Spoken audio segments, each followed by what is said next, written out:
3 दिन 3 आदतें। आज आप जो भी हो, जिस भी बुरी आदतों के आप आदी हो चुके हो, समय और तकदीर और हालात आपके अगेंस्ट चल रहे हो, आपने खुद को बदलने और बुरी आदतों से छुटकारा पाने के लिए कोशिश की हो। किताबें, लेक्चर, मोटिवेशन क्लासेस और भी कई हथकंडे अपनाए हों, लेकिन रिजल्ट शून्य निकला। आज के इस वीडियो में मैं आपसे कहना चाहता हूं कि खुद को बदलने और बुरी आदतों के बदले अच्छी आदतों को अपनाने के लिए आज आप मेरे कहने पर खुद को सिर्फ 3 दिन दें, क्योंकि आप ही अपने शरीर, मन और ब्रेन के मालिक हो, क्योंकि इन तीनों में ही आदतों का गहरा असर देखने को मिलता है। दोस्तों, काफ़ी समय पहले मैंने भी इस 3 दिन और 3 आदतों का रूल्स अप्लाई करके खुद में सुधार किया।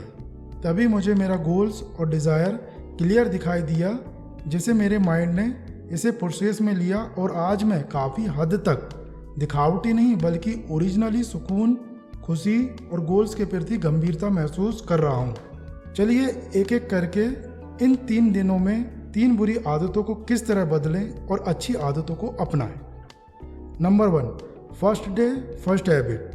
पहले दिन एक आदत को सुबह उठने के बाद ही अप्लाई करने के लिए खुद को पुश करें, क्योंकि दोस्तों ये शरीर आपका है और आदतें आपकी खराब हैं। सुबह उठते के साथ ही कागज पेन हाथ में लें और जो भी आज तक की आपकी बुरी हैबिट एंड गुड हैबिट है उसे पूरी ईमानदारी के साथ लिखें। इसे हम डिटेल में समझते हैं। दोस्तों, मेरी बातों को ध्यान से सुनना। पहले एक ब्लैंक पेपर में आपकी वे सभी बुरी आदतें लिखें जो आज तक आप में हैं, जिनसे आप अभी तक उन आदतों में जकड़े हुए हैं। उस डेट से जब पहली बार आपने उस आदत को अपनाया था और आज तक जिसके आप आदी हो। इसके बाद दूसरा ब्लैंक पेपर में आपकी वे अच्छी आदतें लिखें जिन्हें आपने अभी तक नहीं छोड़ा है। दोस्तों, मैं यहाँ आपको अच्छी और बुरी आदतों के नाम नहीं बताऊंगा, क्योंकि आप अच्छी तरह जानते हैं कि क्या बुरा है और क्या सही है। इसके बाद दोनों लिखे हुए पेपर को सामने रखते हुए पूरे फोकस के साथ बार बार पढ़ें। ऐसा तब तक करना है जब तक ये आपके कॉन्शियस और अनकॉन्शियस ब्रेन का हिस्सा ना बन जाए। इसके बाद तीसरा ब्लैंक पेपर लें। इसमें आप वे ड्रीम, डिज़ायर और आदतें लिखें जिन्हें बहुत पहले आपकी लाइफ का हिस्सा होना चाहिए था। अगर आप 14 से 20 की उम्र के हो तो इसे फ्यूचर हैबिट के हिसाब से लिख सकते हो। तीनों लिखे हुए पेपरों को पढ़कर समझने के बाद अब समय आता है आपके परफेक्ट डिसीजन का।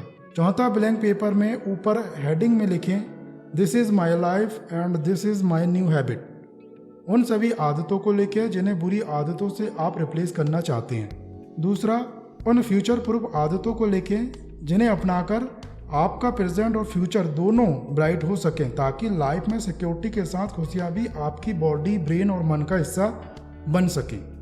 याद रहे, ये सारी बातें आपको पूरी ऑनेस्टी के साथ लिखना है।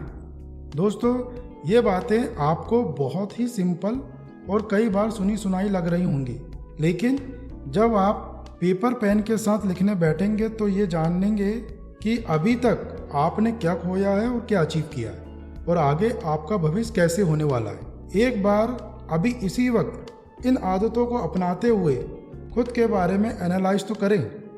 अब बढ़ते हैं सेकेंड डे सेकेंड हैबिट। दूसरा दिन दूसरी आदत। दोस्तों, अभी तक आप क्या सुन रहे हैं, क्या देख रहे हैं, क्या बोल रहे हैं और क्या महसूस कर रहे हैं, अच्छी तरह इन्हें अपने ब्रेन, बॉडी और मन लगाकर सोचें। इन्हें लिखना नहीं है, लिखने का काम हमने पहले ही कर लिए हैं। इसे बस डीप थिंकिंग का यूज़ करते हुए एनालाइज करें। सुनने और देखने से मेरा मतलब है gossip, fake news, social media, राय देने वाले अंकल और रिश्तेदार और भी कई ऐसे प्लेटफॉर्म हैं जिनमें आप इन्वॉल्व हैं। गॉसिप, फेक न्यूज़ और सोशल मीडिया प्लेटफॉर्म के बारे में तो आप अच्छी तरह जानते होंगे। अब आते हैं राय देने वाले अंकल की ओर। इनके पास सिर्फ पॉलिटिक्स और खुद के इतिहास के बताने के अलावा कुछ नहीं होता है। घंटों घंटों बैठकर अपने घर में नहीं बल्कि दूसरों के घरों में जाकर बिना पूछे राय देना शुरू कर देते हैं। इनसे लाइफ में सक्सेस के बारे में पूछा जाए तो ये सिर्फ अपनी सक्सेस की बड़ी बड़ी बातें हमारे सामने रख देते हैं। हम ऐसे थे, हमने बहुत मेहनत की, 10-10 किलोमीटर स्कूल जाते थे, ब्ला ब्ला ब्ला। इसलिए अभी तक अंकल के पास पुराना स्कूटर है जिसमें हॉर्न को छोड़कर सब कुछ बचता है। ऐसे अंकलों की उन्हीं के घरों में कोई नहीं सुनता है, इसलिए सुनाने के लिए हमेशा दूसरे घरों की तलाश में रहते हैं। ये सारी बातें आपके माइंड को जजमेंटल माइंड में बदल देती हैं, जिसके कारण आपके अंदर दूसरों को जज करने की आदत बन जाती है। आप सुबह से रात तक लोगों को उनके कपड़े, धर्म, जाति और औकात से जज करते रहते हैं और आपको मालूम होना चाहिए कि ये आदत आपकी खुद की पहचान भुला देती है, क्योंकि आपका सारा फोकस दूसरे व्यक्ति को जज करने में लगा रहता है और इस आदत से आपके माइंड की ऊर्जा काफ़ी हद तक खर्च होती जाती है, जिसके कारण खुद के ड्रीम, डिज़ायर और वर्क के लिए आपका दिमाग और शरीर पूरी तरह लूज हो चुके होते हैं। दोस्तों, एक बात याद रखना, आप दूसरे व्यक्ति के बारे में क्या सोच रखते हैं, इससे उस व्यक्ति को कोई फर्क नहीं पड़ता है। अब आते हैं आपके बोलने पर। आज तक आपने जो भी किसी से बोला, उससे आपके कहने का असर कितना हुआ? क्या आपने कभी इस बात पर ध्यान दिया है? आपके शब्दों की बाढ़ से वे आपसे दूर क्यों हुआ? क्या कभी आपने ये सारी बातों पर ध्यान दिया और उसे महसूस किया? दूसरे दिन आप इन सारी आदतों के बारे में बार बार सोचिए। इसके बाद फैसला आपको करना है कि इन आदतों को कंटिन्यू आगे जारी रखना है या आज, अभी, इसी वक्त इसमें फुल स्टॉप लगाना है। अब हम आते हैं तीसरे दिन में, थर्ड डे, थर्ड हैबिट। आज का दिन कुछ लोगों के लिए कंट्रोवर्सी हो सकता है और कुछ इसे सुनकर वाकई में सोचेंगे जरूर। दोस्तों, प्राचीन काल से लेकर आज तक हम किसी न किसी धर्म का हिस्सा बने हुए हैं। हमारे पूर्वज जिस धर्म का हिस्सा थे, आज हम भी उस धर्म का हिस्सा बने हुए हैं और इस धर्म ने ही हमें एक दूसरे से जोड़े रखा। लेकिन आज हम धर्म कर्म को भूलकर कर्म धर्म निभा रहे हैं। मेरा कहने का मतलब है कि हर धर्म का मेन पर्पस है धर्म के साथ अच्छे कर्म करो, तभी आप जीवित और मृत्यु के बाद की लाइफ में सक्सेस होंगे। ये सभी धर्मों की किताब में लिखा है और इसे कुछ लोग प्राचीन काल से लेकर अभी तक निभाते आ रहे हैं, जिनके बारे में हमने पढ़ा है और देखा है, जिन्हें देखकर हमें कहीं ना कहीं सुकून मिलता है। लेकिन ठीक उसी के उलट कुछ लोग कर्म के साथ धर्म निभा रहे हैं। मेरा मतलब अपनी मर्जी और फायदे के लिए ऐसे कर्मों को अंजाम दे रहे हैं जिनसे धर्म प्रभावित हो रहा है। जबकि जो धर्म के साथ कर्म करता है, समझो उसने धर्म को अच्छी तरह पढ़ा और समझा है, तभी धर्म के अनुसार अच्छे कर्म कर रहा है, क्योंकि हर धर्म सिर्फ अच्छे कर्म की सीख देता है।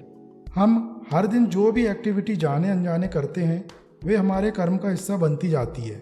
फिर आगे चलकर यही कर्म हमारी हैबिट बन जाते हैं। दोस्तों, मेरा कहने का मतलब है आप एक जीवित प्राणी या समाज का हिस्सा हैं। आप धर्म से भी जुड़े हुए हैं। आप जिस भी धर्म को मानते हैं, उस धर्म की पवित्र किताबों को अच्छी तरह पढ़ें और समझें। इसके बाद आप दूसरे धर्मों की पवित्र किताबों को भी पढ़ें और समझें। इससे ये फ़ायदा होगा कि आप क्या हो और सामने वाला व्यक्ति कौन है।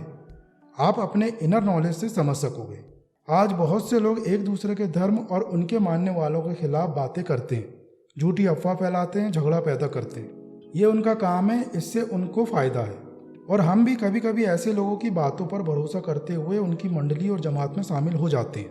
दोस्तों, अगर आपको जोरों की प्यास लगी है और आपके सामने 2 गिलास में पानी रखा है, एक गिलास में गंदा पानी और दूसरे गिलास में साफ पानी है, तो आप ऐसी सिचुएशन में क्या चूज करोगे? ऑफ कोर्स साफ पानी। आप एक शॉप में शॉपिंग करने जाते हैं, उस शॉप में आपके हिसाब से कपड़े नहीं मिलते हैं, तो आप क्या करते हैं? या शॉप के मालिक का बिहेवियर आपके प्रति बुरा होता है, तो आप क्या करते हो? आप ऐसा तो नहीं करते कि आप कपड़े पहनना बंद कर देते हैं, बल्कि आप दूसरी तीसरी शॉप में जाते हुए और अपने हिसाब के कपड़े खरीदते हैं। दोस्तों, हम अपनी लाइफ से जुड़े छोटे बड़े डिसीजन सोच समझ कर लेते हैं, तो फिर हम धर्म, कर्म और उनके मानने वालों में ऐसी अकल क्यों नहीं लगाते? आज हर फील्ड में कुछ लोग अच्छे तो कुछ लोग बुरे हैं। ये आपको फैसला करना है कि आप किसका साथ पसंद करते हैं। थर्ड डे, थर्ड हैबिट का यूज़ करते हुए आप धर्म का पालन करते हुए कम से कम एक अच्छा कर्म करने की अपनी हैबिट बनाइए। आखिर में मैं इतना कहूँगा कि अच्छे कर्म करने वालों के लिए ज़िंदगी बहुत कम लगती है, इसलिए इस छोटी सी लाइफ में हमें अच्छे और ज़्यादा कर्म करने की ज़रूरत है।